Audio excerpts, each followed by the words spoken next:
कारण आहे ना आपण जे पहिले प्लीट्स टाकले ना सेम टू सेम तसंच आहे. पण जर तुम्हाला म्हणजे असं बोलतात ना त्याला फ्रिलवर फ्रिल हा जर लेअर वाला द्यायचं असेल ना तर कटिंग दाखवते. म्हणजे लेअर वालीच पाहिजे. हा हे बघा पहिले अम्ब्रेला पाहिजे. लेअर वाले एक वर दुसरी प्लीट कसं दिल्या त्या आम्ही ठरवलं कसं शिवलं तशी लेंथ मोठी पण इथे फक्त प्लीट. आतापर्यंत आपण घेत होतो चौथा भाग. चौथ्या भागाचा 5 इंच तरी एक्स्ट्रा आपल्याला कपडा ह्याच्यात हवाय. डबल असेल तर वेल अँड गुड चांगलंच आहे. पण 5 इंच ऍटलिस्ट हवाय. म्हणजे 9 आहे ना हे छातीचा चौथा भाग 9 आहे. हे बघा आहे 5 इंच ना एक्स्ट्रा. मग हे ॲज इट इज एवढं घ्यायचं. याची मोस्टली लेंथ 7 पर्यंत असते फ्रिलवाल्या स्लीव्हची. मग मी 7 + 1 8 घेतलं. 7 + 1 8 ओके. आता हे 3.5 वर माप टाकून इथे फक्त मी 2 इंचावरती हे करणार 2 इंचापर्यंत आणि इथून आहे ना सरळ शेप देणार. एवढं दिलं ना सरळ. आता हा सरळ शेप आहे ना त्याच्यात तुम्ही फक्त शोल्डरपर्यंत येणार. म्हणजे याचा मिडल काढायचा. हे फ्रिल रेडी करून घेतलं तरी चालतं किंवा ब्लाऊज शिवताना रेडी करायचं. म्हणजे पहिले आर्म होल शिवत यायचं. ती 2 इंच तिथून सरळ इथून 2 इंच स्ट्रेट आणि स्ट्रेट ती कुठपर्यंत घेतली आपण. हे किती पण घेऊ शकता तुम्ही डिस्टन्स. इथे प्लेट तुम्हाला ऍडजस्ट करायची. तुमचा आर्मोल जेवढा असेल तेवढा. हे 5 इंच आपण एक्स्ट्रा घेतलं. 5 इंचातले 2 इंच गेले ह्याच्यात फिटिंग मध्ये. हा मग आता इथे चुन्या पाडल्यानंतर आपली एक फ्रिल तयार झाली. तशी मला डबल फ्रिल जोडायची. मग तुम्हाला ही जी म्हणजे हा जो मेजरमेंट आहे ती असेल तुमची सर्वात फर्स्ट लेअर. याच्यात डबल कपडा घेऊन असेल ती सेकंड आणि थर्ड लेअर त्या डबल कपड्याच्या ट्रिपल.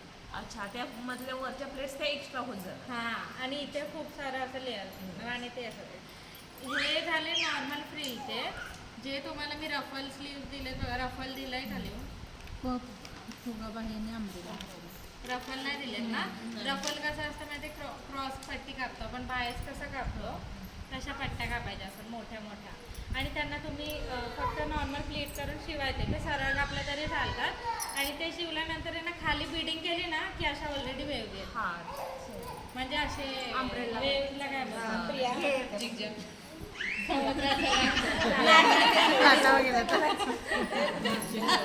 म्हणजे ते बायसने स्लीव्हला पण फिनिशिंग करता येते. आणि हीच फ्रिल आपण फ्रॉक मध्ये पण वापरू शकतो. जेव्हा आपण फ्रॉक शिवतो ना तर त्याला पण असे लेअर देऊ शकतो. हेच म्हणजे रफल वापरू म्हणजे ज्या क्रॉस पट्ट्या आहेत त्या. आता कुठला फुगाबाही घेऊया. फुगाबाईसाठी पण हे सेम आहे. पण हा जो शेप बघा आपण इथे एंड केलाय तो थोडा स्लॅन्ट असा. इथेच गोलाकार शेप द्यायची याच्या पूर्ण. हा झाला. आणि इथे आपण आतापर्यंत स्लीव्हचा 1/2+2 करायचो ना.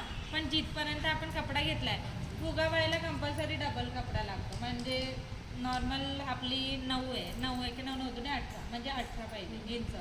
18 इंच पाहिजे. मग हे सरळ करायचं. हे झालं फुगाबाईची वरची बाजू. आता मला खालची पट्टी हवी 3 इंचाची. 3 इंचाची हवी म्हणून मी ही 4 इंचाची पट्टी घेणार. स्लीव राऊंडचा हाफ अधिक 2 इंच.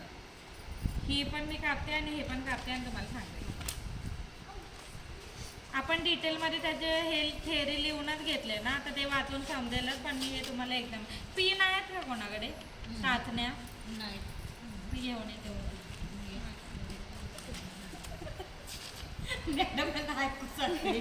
मला सगळं ऐकू यामध्ये घेऊन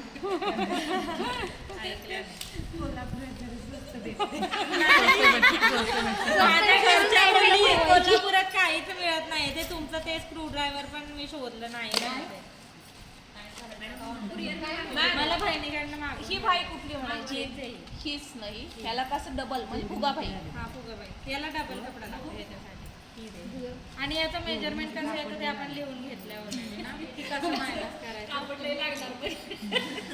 आता बघा हे मी याचा मेडल आणि याचा मेडल आपण ड्रेस ठेवूया नंतर बायकांचं आता सारवण येणार. नाही पण 25 तारखेला आपण मॅडम रविवार सुट्टी पाहिजे. सुट्टी पाहिजे आम्हाला. रविवार सोमवार असं काहीतरी 2 दिवस सुट्टी पाहिजे. किंवा शनिवार रविवार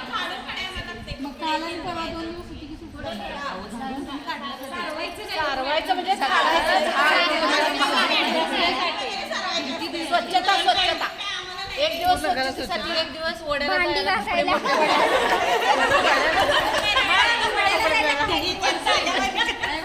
तुम्हाला कधी पाहिजे ते सांगा मग मॅडमला सांगते मग तसं सुट्टी देते. ओके चल सगळ्यांनी एकदमच खायचं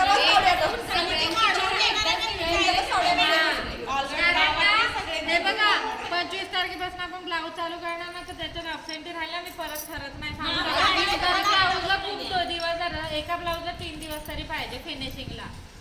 हो समजलं म्हणजे व्यवस्थित नाही, नाही येणार. 25 ते 10 मध्ये सगळे ब्लाऊज होतात ते आपले म्हणून मी 25 तारखेला ठेवले नाही, मी blouse. calculate करून ठेवली.